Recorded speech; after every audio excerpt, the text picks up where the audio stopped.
குழந்தைகள் நலன் மற்றும் சிறப்பு சேவைகள் துறையில் வேலைவாய்ப்புக்கான அறிவிப்பு வெளியிட்டிருக்காங்க.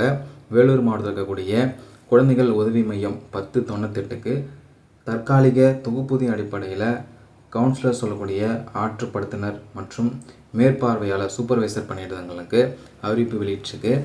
என்னென்ன கல்வி தகுதி வயது வரம்பு இருக்கணும் அப்படின்னு தெளிவாக பார்க்கலாம். ஃபஸ்ட்டு குழந்தை உதவி மைய ஆற்றுப்படுத்தினர், அதாவது சைல்டு ஹெல்ப்லைன் கவுன்சிலருக்கு ஒரு காலி பணியிடம் இருக்குது. இதுக்கான கல்வி தகுதி social work, sociology, psychology, public health கவுன்சிலிங்கில் பட்டப்படிப்பு முடிச்சிருக்கணும், அல்லது PG diploma in counselling and கம்யூனிகேஷனில் முதுகலை டிப்ளமா படிப்பு முடிச்சிருக்கணும்னு சொல்லியிருக்காங்க. அனுபவம் பார்த்திங்கன்னா குறைஞ்சபட்சம் 1 வருட அனுபவம் அரசு மற்றும் அரசு சாரா நிறுவனங்களில் வேலை பார்த்தவங்களுக்கு முன்னுரிமை கொடுக்கப்படும் சொல்லியிருக்காங்க. அதோட உங்களுக்கு கணினி அறிவு திறன் இருக்கணும், எமர்ஜென்சி ஹெல்ப்லைனில் ஒர்க் பண்ண அனுபவம் இருக்கணும்னு சொல்லியிருக்காங்க. 1/1/2026 படி 42 வயதிற்கு மிகாமல் இருக்க வேண்டும்னு சொல்லியிருக்காங்க. இந்த பணிக்கான மாத தொகுப்பூதியம் 23,000 ரூபாய் நிர்ணயம் பண்ணியிருக்காங்க. அடுத்தது குழந்தை உதவி மைய மேற்பார்வையாளர் சைல்டு ஹெல்ப்லைன் சூப்பர்வைசருக்கு ஒரு காலி பணியிடம் இருக்குது.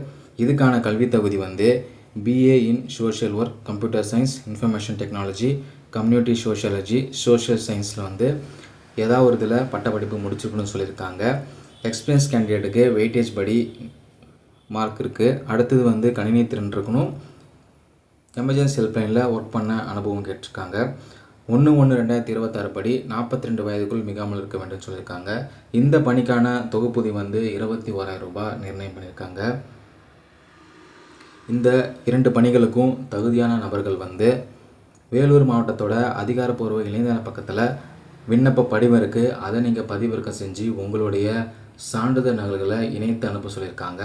உங்களுடைய விண்ணப்பங்கள் கூட 25 ரூபாய் ஸ்டாம்ப் போட்டிய உங்களுடைய முகவரி எழுதிய ஒரு கவரையும் விண்ணப்பத்துடன் இணைத்து அனுப்ப சொல்லியிருக்காங்க. விண்ணப்பங்களை அனுப்ப வேண்டிய முகவரி பார்த்திங்கன்னா மாவட்ட குழந்தைகள் பாதுகாப்பு அலுவலர், மாவட்ட குழந்தைகள் பாதுகாப்பு அலகு, சுற்றுலா மாளிகை எதிரில், அண்ணா சாலை, வேலூர் 632-001 என்ற முகவரிக்கு அனுப்ப சொல்லியிருக்காங்க. தகுதியும் விருப்பம் இருக்கவங்க அறிவிப்பை முழுமையாக படிச்சுட்டு அப்ளை பண்ணுங்கள்.